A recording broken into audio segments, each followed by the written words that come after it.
नमस्कार. 7च्या बातमीपत्रात मी शिबानी जोशी आपलं स्वागत करते. सुरुवातीला एक नजर ठळक बातम्यांवर. हिंसा आणि कट्टरतावादाला विरोध करत शांततेचा संदेश जगाला देणाऱ्या पहिल्या जागतिक सूफी परिषदेचा आज समारोप. सूफीवाद शांततेचा पुरस्कर्ता, दहशतवादाचा मानवतावादानं सामना करण्याचं सूफी विचारवंतांचं आवाहन. अभिव्यक्ती स्वातंत्र्याचा सन्मानच, मात्र देशविरोधी कारवाया खपवून घेणार नाही, राष्ट्रीय कार्यकारिणी बैठकीत भाजपाची भूमिका. कारगिल इथे झालेल्या हिमस्खलनात गाडल्या गेलेल्या जवानाचा मृतदेह सापडला. अल्पबचत योजनांवरच्या व्याजदर कपातीमुळे अर्थव्यवस्थेला बळकटी मिळेल, जेटली यांचं प्रतिपादन. आणि T20 विश्वचषक क्रिकेट स्पर्धेत दक्षिण आफ्रिकेचा अफगाणिस्तानवर 37 धावांनी विजय.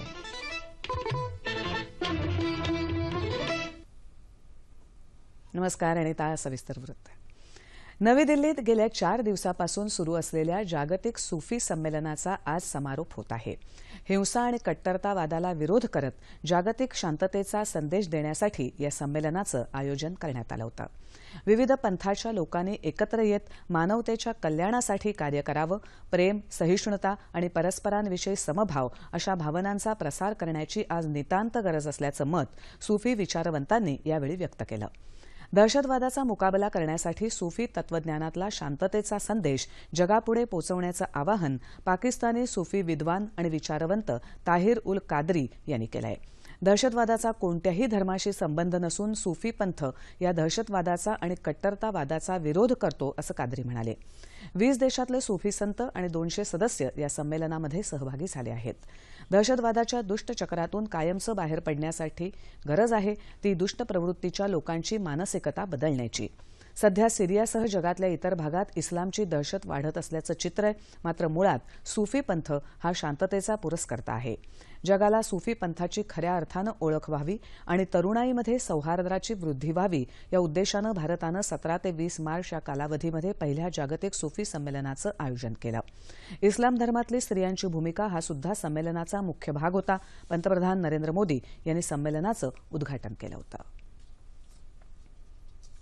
सरकार अभिव्यक्ती स्वातंत्र्याच्या विरोधात नाही, तसंच अभिव्यक्ती स्वातंत्र्य आणि राष्ट्रवाद या परस्पर विरोधी गोष्टी नसून त्या एकत्र नांदू शकतात, अशीच भाजपाची भूमिका असल्याचं केंद्रीय वित्तमंत्री अरुण जेटली यांनी स्पष्ट केलं आहे.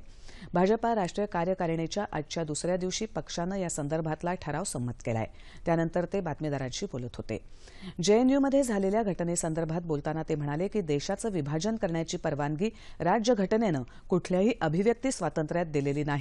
देशाच्या प्रगतीसह आर्थिक आणि सामाजिक समावेशकतेसाठीची कटिबद्धता आजच्या ठरावातून व्यक्त होत आहे, असंही ते म्हणाले. नागा शांतता करार, माजी सैनिकांसाठी एक पद एक पेन्शन योजना आणि पठाणकोट हल्ला हाताळणी अशा सगळ्या वेळी सरकारनं घेतलेल्या निर्णयाचं या ठरावामध्ये स्वागत करण्यात आलं. या 2 दिवसीय बैठकीचा आज समारोप झाला. पंतप्रधान नरेंद्र मोदी यांनी कार्यकर्त्यांना मार्गदर्शन करत सरकारची धोरणं आणि योजना जनतेपर्यंत पोहोचवण्याचं आवाहन यावेळी केलं. सार्वजनिक भविष्य निर्वाह निधी आणि किसान विकास पत्रासारख्या छोट्या बचत साधनांवर केलेल्या व्याजदर कपातीचा निर्णय अर्थव्यवस्था बळकट करण्यासाठी घेतला आहे, असं केंद्रीय वित्तमंत्री अरुण जेटली यांनी आज स्पष्ट केलं आहे. ते नवी दिल्लीत बातमीदारांशी बोलत होते. बचत योजना बाजाराशी निगडीत असून कर्ज पुरवठ्यात वाढ झाल्यानं व्याजदरात कपात केली आहे, असंही त्यांनी सांगितलं. येत्या 1 एप्रिलपासून सार्वजनिक भविष्य निर्वाह निधीवरचा व्याजदर 8.7% वरून 8.1% तर किसान विकास पत्रावरचा दर 8.7% वरून 7.8% करण्याचा निर्णय 2 दिवसापूर्वीच सरकारनं जाहीर केला होता. 18 दिवस चाललेल्या सराफा आंदोलनामुळे या व्यवसायाचं सुमारे 60 ते 70 हजार कोटी रुपयांचं नुकसान झालंय.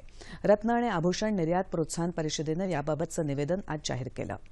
उत्पादन शुल्क अधिकाऱ्यांकडून कोणतीही छळवणूक होणार नाही, तसंच इन्स्पेक्टर राजचा वापर होणार नाही, असं आश्वासन सरकारनं दिल्यानंतर काल रात्री संप मागे घेण्यात आला, अशी माहिती रत्न आणि आभूषण महासंघाचे अध्यक्ष श्रीधर जीव्ही यांनी वृत्तसंस्थेशी बोलताना दिली.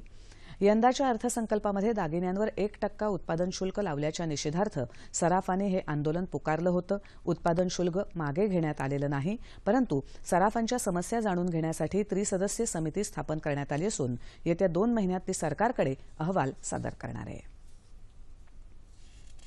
जम्मू काश्मीरच्या कारगिल इथे हिमस्खलनात गाडल्या गेलेल्या जवानाचा मृतदेह शोधून काढण्यात लष्कराला यश आलंय. या भागात 17 मार्चला भूकंपाचे सौम्य धक्के बसल्यानं हिमस्खलन झालं होतं. या हिमस्खलनामध्ये 2 जवान गाडले गेले होते. लष्करानं ताबडतोब बचावकार्य हाती घेत एका जवानाची सुखरूप सुटका केली होती. मात्र खराब हवामानामुळे शोध मोहिमेत व्यत्यय येत होता.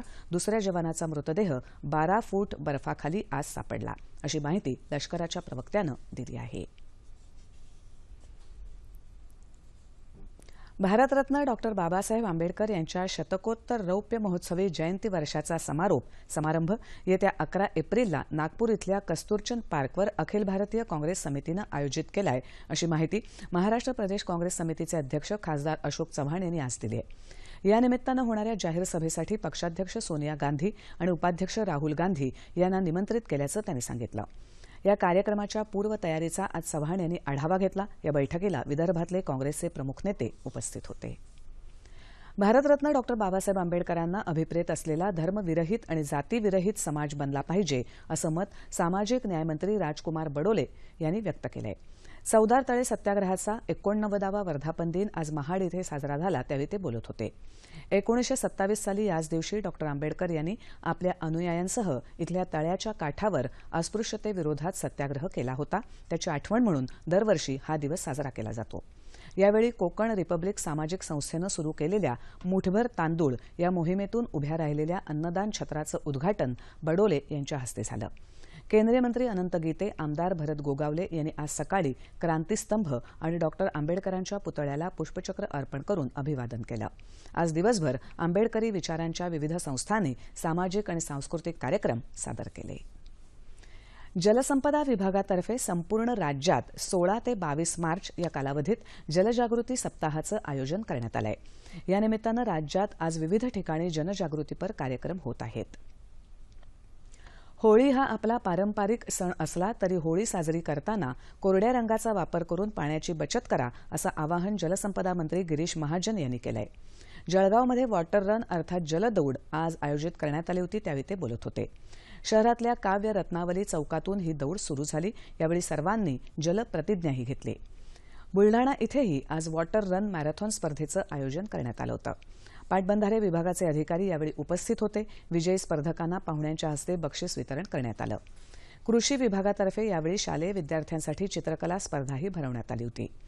लातूरमध्येही जलजागृती सप्ताहाच्या निमित्तानं मोटरसायकल रॅली काढण्यात आली.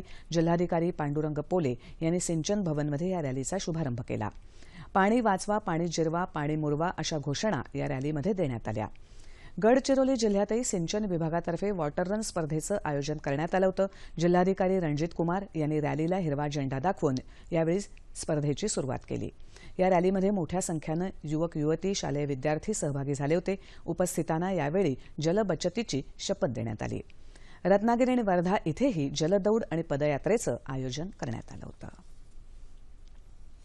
तीव्र पाणी टंचाई असलेल्या लातूर शहराला पाणी पुरवठा करताना कायदा आणि सुव्यवस्थेचा प्रश्न निर्माण होऊ नये या दृष्टीनं जिल्हाधिकारी पांडुरंग पोले यांनी सुधारित आदेश जारी केलेत.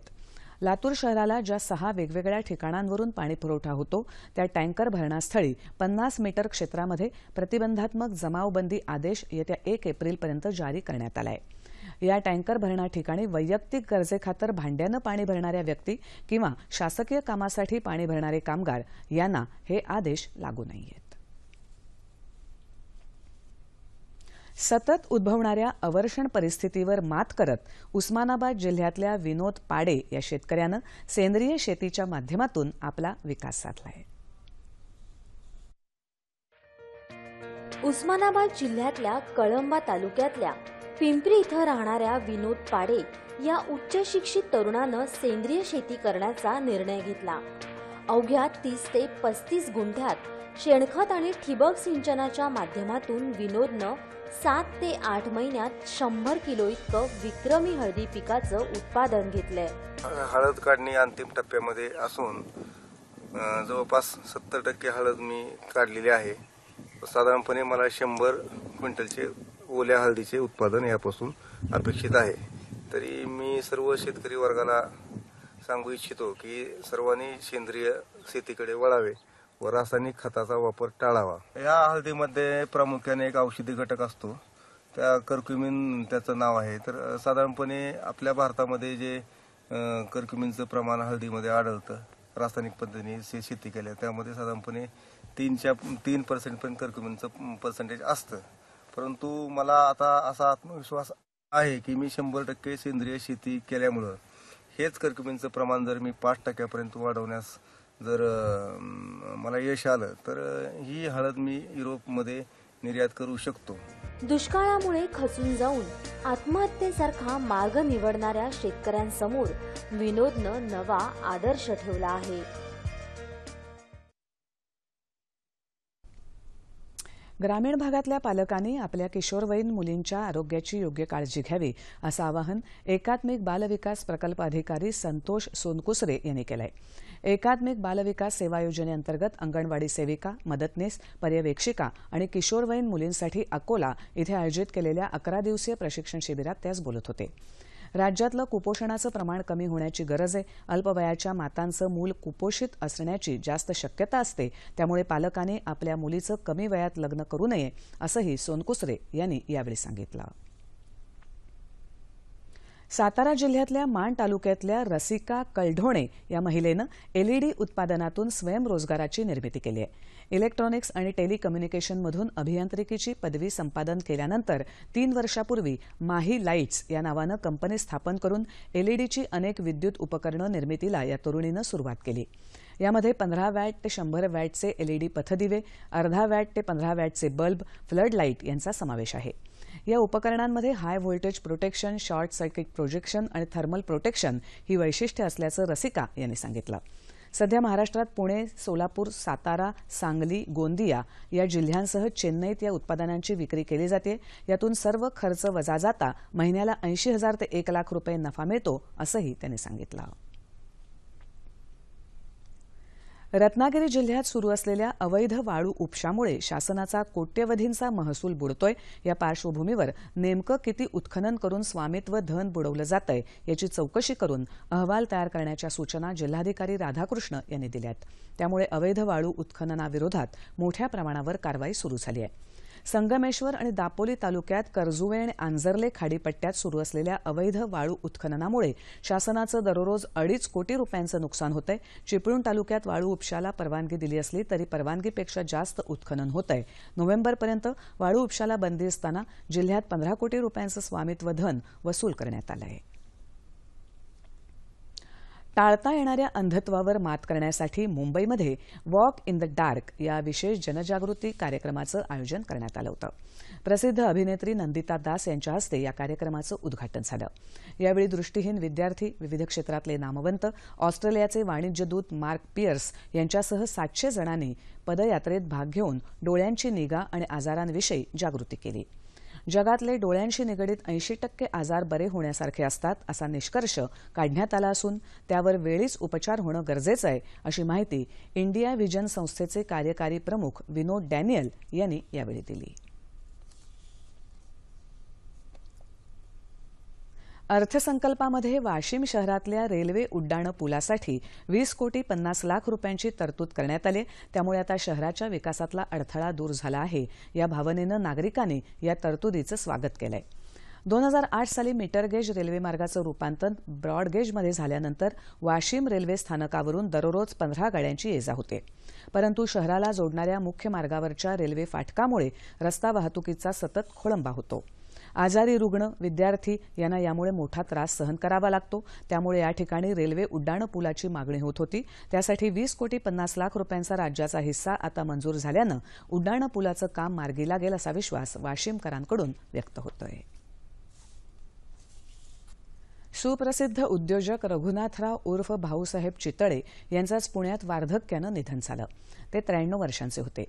ख्यातनाम चितळे बंधू मिठाईवाले या कंपनीचे ते संस्थापक होते. दूध आणि दुधाचे दर्जेदार पदार्थ तसंच इतर मिष्टान्न जगभरात पोचवण्याचं काम भाऊसाहेबांनी केलं.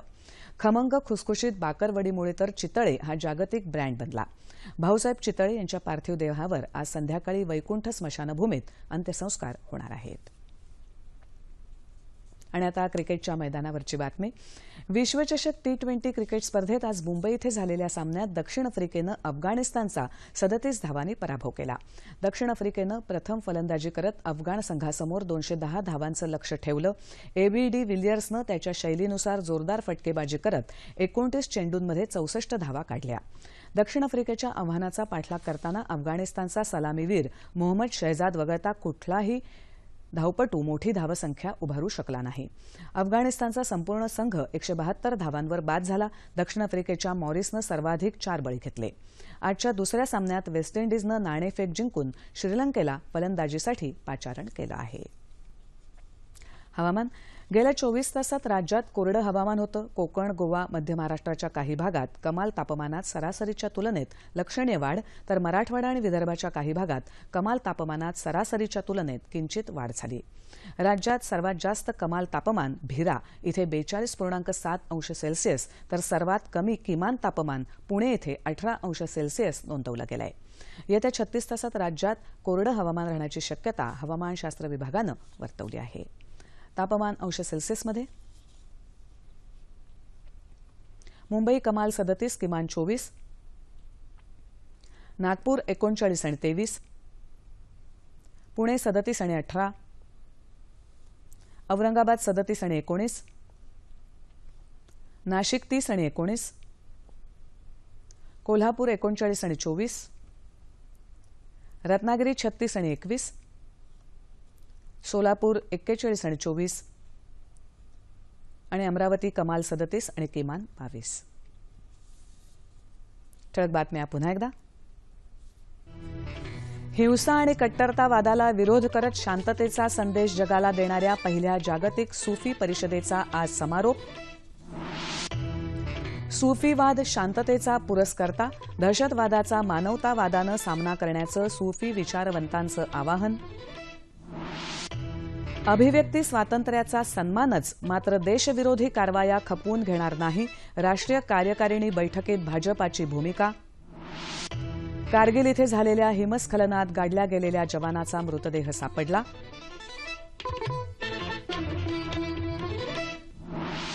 अल्पबचत योजनांवरच्या व्याजदर कपातीमुळे अर्थव्यवस्थेला बळकटी मिळेल, जेटली यांचं प्रतिपादन. आणि T20 विश्वचषक क्रिकेट स्पर्धेत दक्षिण आफ्रिकेचा अफगाणिस्तानवर 37 धावांनी विजय.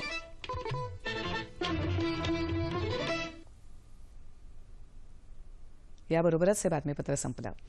नवी दिल्लीत सुरू असलेल्या जागतिक सूफी संमेलनाच्या पार्श्वभूमीवर सूफी पंथाची सर्वसमावेशक शिकवण आणि दहशतवादाचं उच्चाटन करण्यासाठी सूफी तत्वज्ञानाचा प्रसार कसा प्रभावीपणे करता येईल याविषयी अधिक माहिती देण्यासाठी सूफी पंथाचे अभ्यासक अब्दुल कादर मुकादम यांना आज रात्री 9:30च्या बातमीपत्रामध्ये निमंत्रित करण्यात आलंय. तेव्हा पुन्हा भेटूया पुढच्या बातमीपत्रात आपल्या सह्याद्री वाहिनीवर. नमस्कार.